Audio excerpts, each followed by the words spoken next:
Welcome back to the Reading and Writing Podcast. My guest today is Paul Attaway, author of the novel Blood in the Low Country. Paul, welcome to the podcast.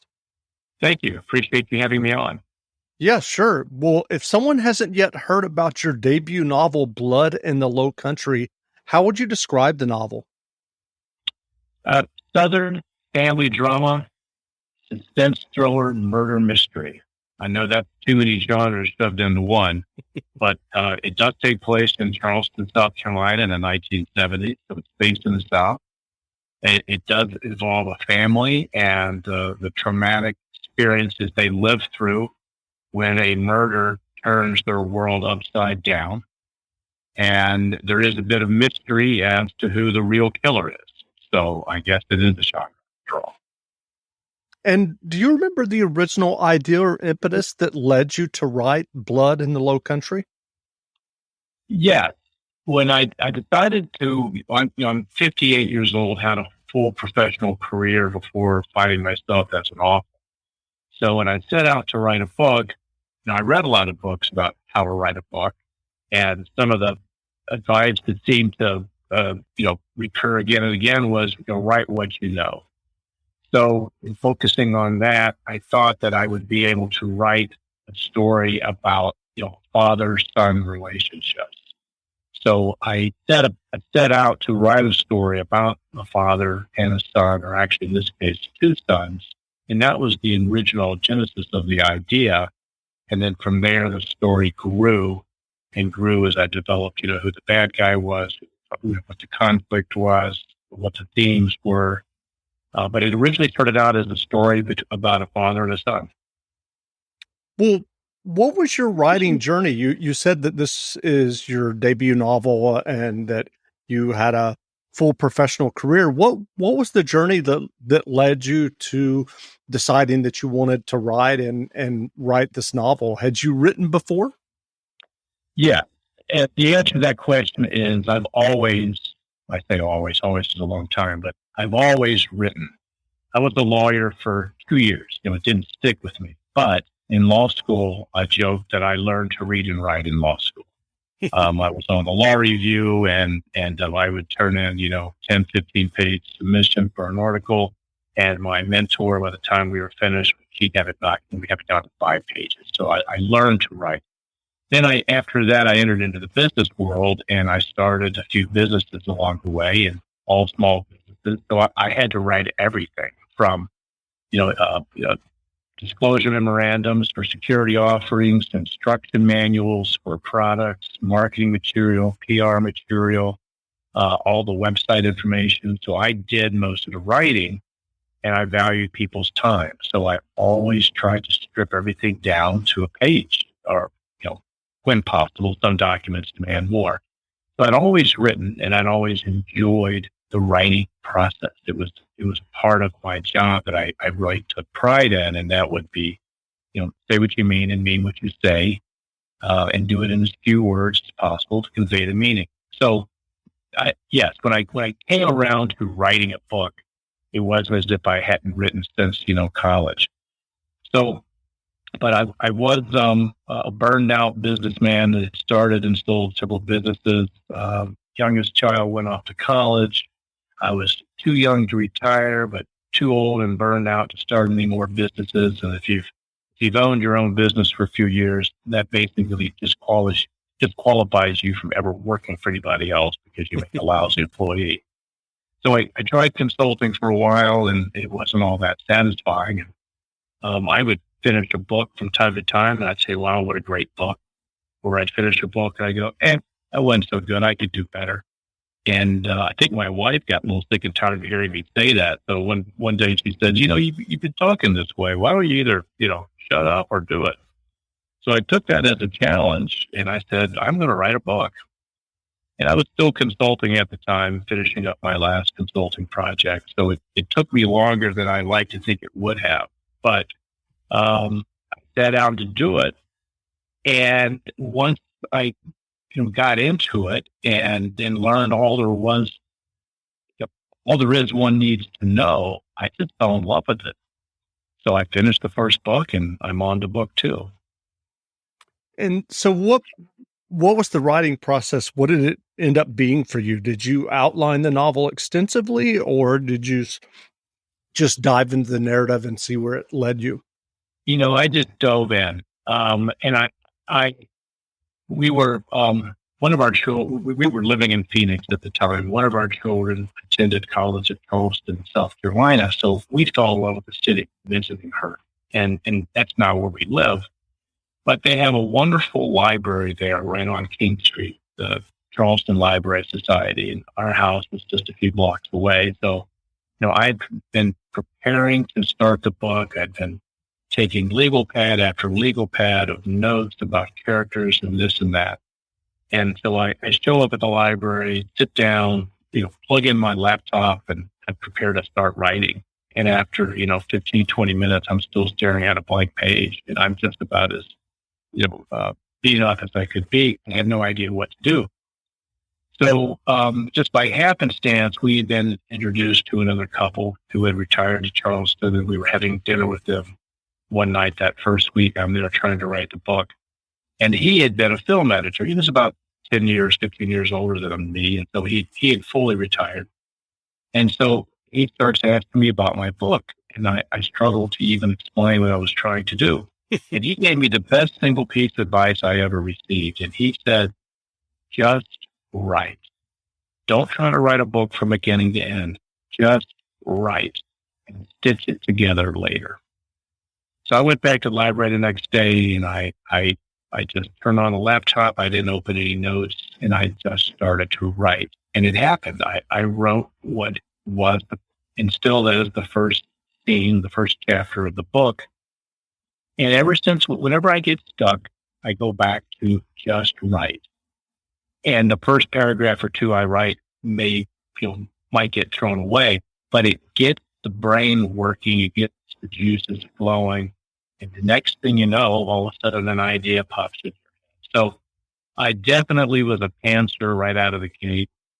And then as the process began to unfold, I began to be a bit more of a planner where I might be able to see a few scenes ahead. And then I could enter into a chapter and say the following things need to happen in order for me to get the story from point A to point B. And I'm working on book 2, and I'm finding that I'm planning book 2 more than I planned book 1, but I'm not a detailed outliner, picture, conceptual thinker. And so I have storylines, and I know that the story needs to evolve and move from here to there. But I still rely upon that advice to just write and stitch it together later. And I guess the stitching is the editing process, but that's how I got started. And I'm curious, you self-published your novel. What has that experience been like? Fascinating and frustrating. And it was, again, I did not know what I did not know. And so I finished the manuscript and went online, Google searches, found an editor, went through that process. And then, I'm Googling how to get published. And so I learned how to write a query list. I go down that path and I research and I find agents that can help me find a publisher. And while I'm doing that, I picked up along the way that you need to be patient, and they may or may not ever get back to you. And I sent out some 24 query letters, which isn't very many, frankly, from what I've come to understand. A lot of people will send out query letters for over a year until they find an agent. But then I began to approach smaller publishers that would accept a manuscript directly from an author without an agent. Same process. I go through, I research, I find some publishers, and I had more success there, but most of them either A, wanted to make a lot of changes to the story, or they were going to take a great deal of time, I felt. So I passed on one or two opportunities with a small publisher, and I entered into the world of self-publishing. And there are a host of companies out there that are, A to Z, that will take you through the entire process. And I went down a road with one of those. I didn't get very far. The initial cover design I got back from the company just really didn't connect with me. And I think, frankly, it was my fault. I must not have done a very good job describing the book to them. But in the process of all this, I landed upon a consultant, a woman with 30 plus years experience in the publishing industry. And one of the things I liked about her was, she knew her limitations. She says, well, I don't know about that, but I can introduce you to so-and-so. So she introduces me to a wonderful cover designer, and then to another person who helped with the back end operations, getting my files uploaded to Amazon, et cetera. So I ended up piecing together a team of folks that are very good at what they do.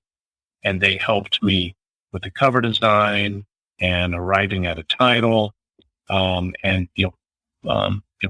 putting together the book, putting together a launch date, finding people to do initial book reviews, et cetera. So we basically pieced together a team.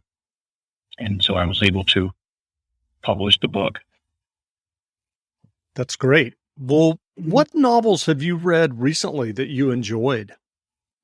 Oh, that's good. The Storied Life of A.J. Pickery. I just finished that one a week or two ago, and my wife had picked it up at the bookstore. And it's a great book, and it's about an independent bookstore on a small island. You kind of get the sense it could be a Martha's Vineyard type island. And it's a delightful book. I really enjoyed it. What else? I'm right now, I'm reading, I'm going back in time. I'm reading Greg Isles' That Kid's Burning. And this book, goodness, published a while ago, I believe, sure. But I'm really enjoying that. I hadn't read any. And so I was in a bookstore again, and I picked it up, and I thought, I think I started this one yesterday. So I'm only about 80 pages into it, but it's very good. I think my favorite book last year was A Gentleman in Moscow. And so I read Rules of Civility earlier this year. I really enjoyed Eddie Martell's book. So I'm doing a lot of research for book 2, and that, of course, cuts down to your own reading. Sure. But I try to go back and forth between something current and something old.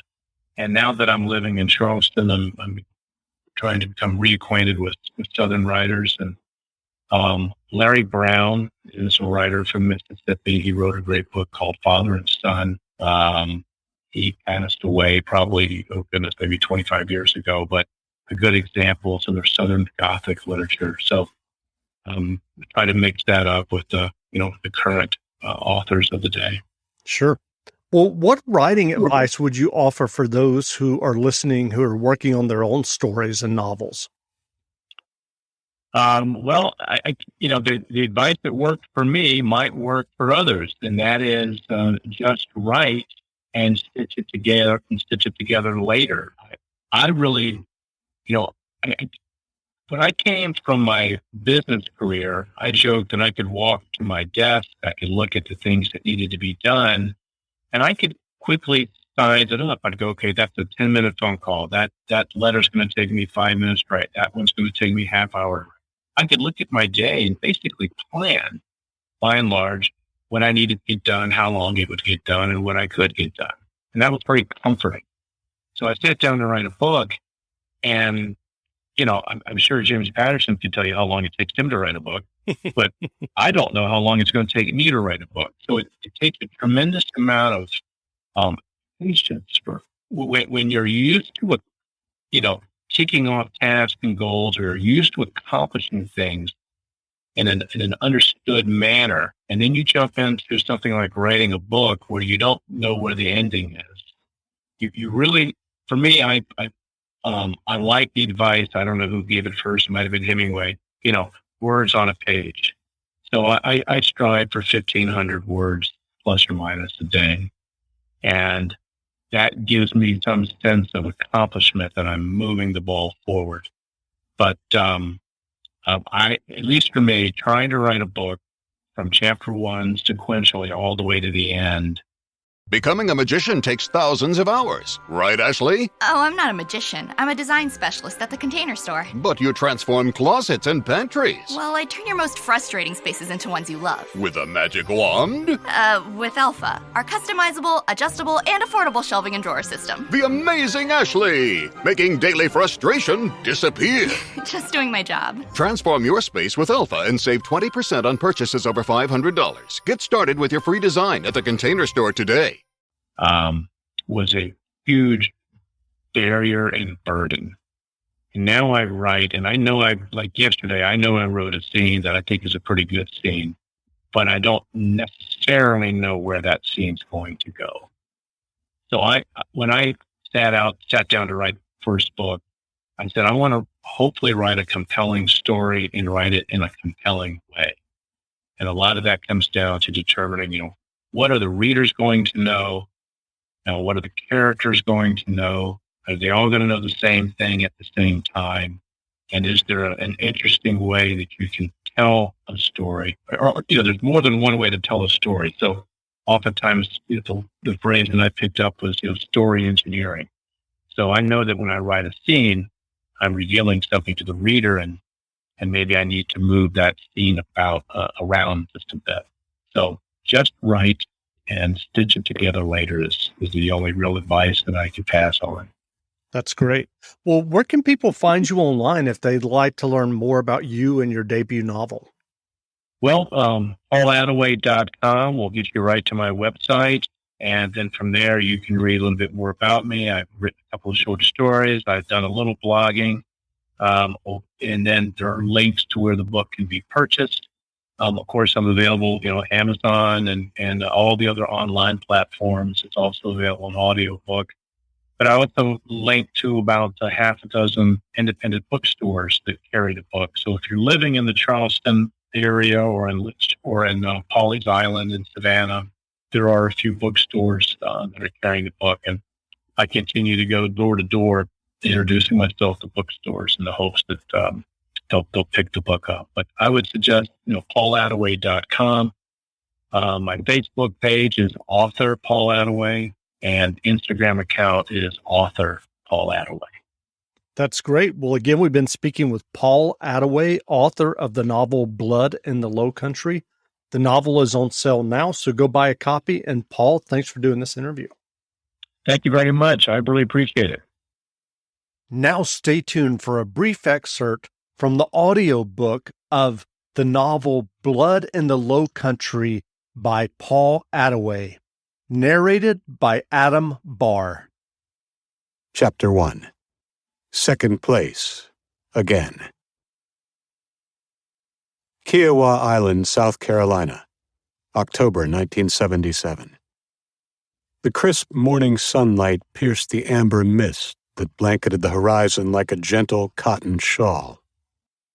Gone was the haze that accompanied the oppressive heat of a low-country summer, replaced by the cool fragrance of damp, salt air dancing off the marsh. Walker, kneeling to retie his shoes, spied his father in the distance. Why did he have to come? Walker thought. He said he was going to play golf. But there he was, shaking hands with Eddie's dad. Walker fed off his father's approval, but it came at a steep price. His father never hesitated to tell him he loved him, but it was always in the same breath in which he told him how proud he was of him. Were the two thoughts severable? Could he love him if he weren't proud of him? If Walker didn't perform? If he didn't win? The pressure.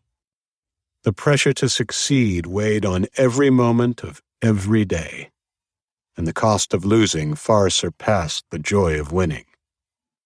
And then there was Eli. Always Eli. Eli was counting on him. Walker looked about, sizing up the competition. The Kiowa Challenge was the first cross-country meet of the season, and a chance to gauge the strength of the other teams.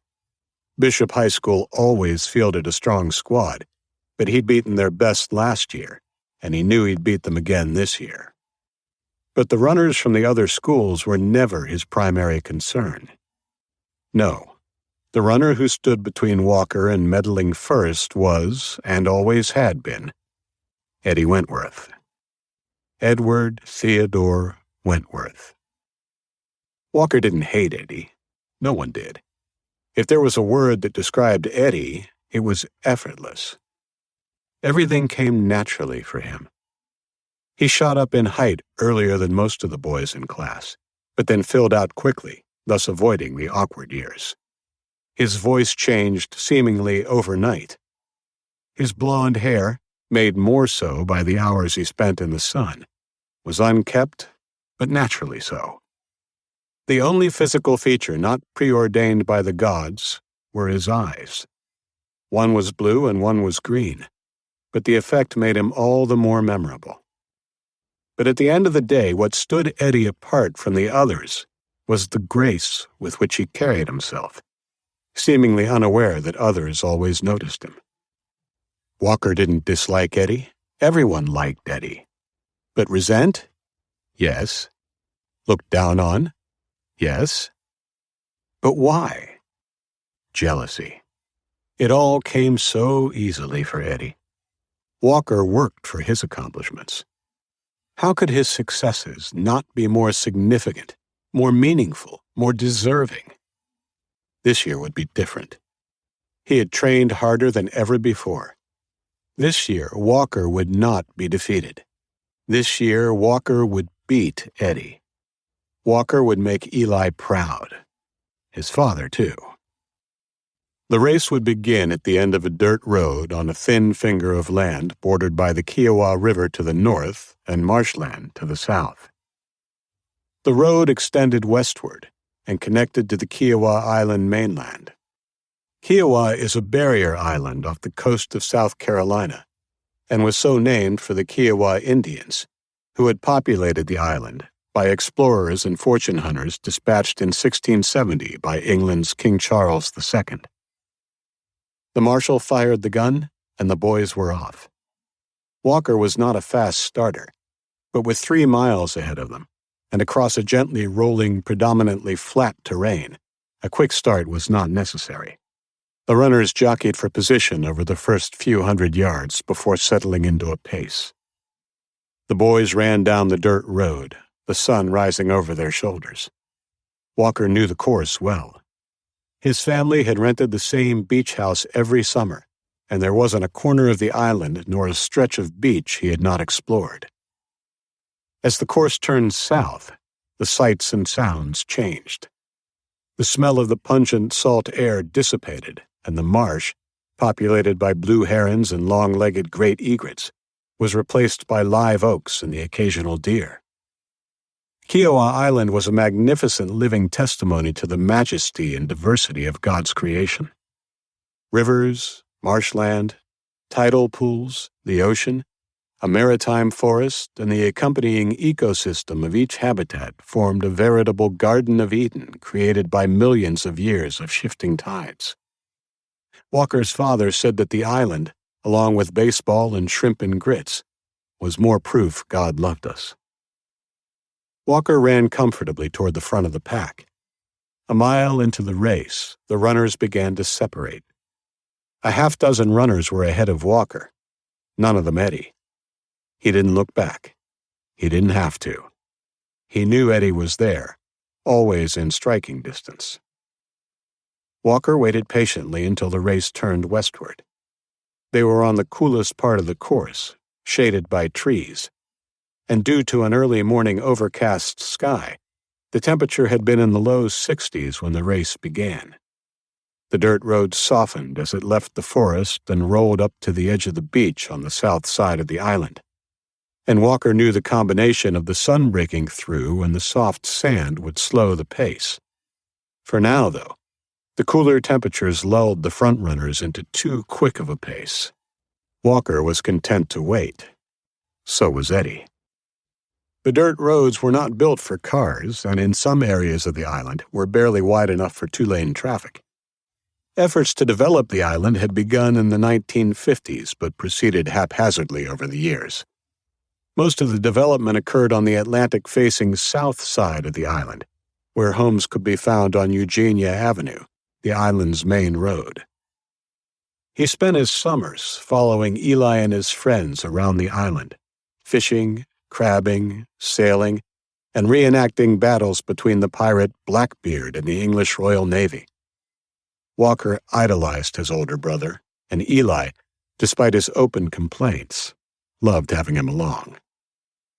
Preparing for his move, Walker stayed back as the pack of front-runners sped out of the cover of the oak trees and turned westward onto the beach. As they turned, coming from behind, he shot down to the water's edge, knowing the sand would be harder and therefore easier and faster to run across. He had checked the tide the day before and knew it would be at its lowest in the morning, leaving the beach surface hard and compact closer to the surf. Walker grabbed the lead before the other boys, slogging away in the heavier sand, could comprehend what had happened. They ran toward the harder-packed sand to catch Walker, but it was too late. Walker knew he would not merely hold his lead, but increase it and win the race running away. A well-conceived plan, a well-executed race. But over his shoulder, he caught sight of Eddie, still running along the edge of the forest. Walker couldn't understand it. Everyone else had fallen in behind him. Then it made sense. The wind. It had picked up, and before he knew it, he was running into a severe headwind. Eddie, however, running along the edge of the forest, was shielded from the wind and ran unhindered. Out of nowhere, the wind became the biggest factor in the race. Eddie held back from the front of the pack and waited patiently for the story of the race to unfold. As the course reached the end of the forest trail, Eddie saw the clouds moving more quickly across the sky, and a flock of seagulls rise and bank upwards on the shoulder of a strong eastward-blowing wind. So, seeking shelter from the wind, he shortened his stride and stuck to the heavier sand. Walker reached Eugenia Avenue first, but the stretch on the beach had taken it out of him. It looked like Eddie, close on his heels, was running easily as Walker labored to hold his pace. With only a few hundred yards to go, the race would finish in the parking lot of the Cougar Point Golf Course. Walker's legs burned as he struggled to hold the lead. Eddie pulled even, his gait long and relaxed. Walker pushed himself harder and stayed with him as Eddie sped up ever so slightly. But Walker's legs felt heavy and lifeless. He had nothing left, and his shoulders ached. Eddie eased across the finish line with Walker lunging behind him, falling just short. As the other runners crossed the finish line and huddled, hands on their knees, with teammates, congratulations were handed out to all who had finished. Walker was stunned. Not broken, but demoralized. Not sure what more he could have done. And there Dad was again, but this time with his arms crossed and his lips pursed, standing off to himself. I've embarrassed him, thought Walker. Monty left quickly and trudged off to his car with just enough time to make it to the first tee. He was at a loss for what to say to his son. He hurt for Walker every time he fell short, knowing how hard his son trained. But Monty was pulled between his desire to counsel and yet encourage his son, and his duty to stand by his wife, Walker's mother, who relentlessly pressured Walker to excel. Monty felt she pushed him too hard, but when he spoke up, she accused him of taking sides against her. Monty wished he knew what to do and say, and not knowing, the silence defined his relationship with his son Walker. The resulting tension had opened a gulf between father and son, and Monty feared losing Walker too. Walker could barely focus on what was happening around him. A small crowd of runners, family members, coaches, and a few girlfriends gathered at the far end of the parking lot. Still, in the fog of his exhausted, oxygen-deprived brain, he made out the words of the race marshal. And taking second place, Walker Atkins from Port of God. second place. Again.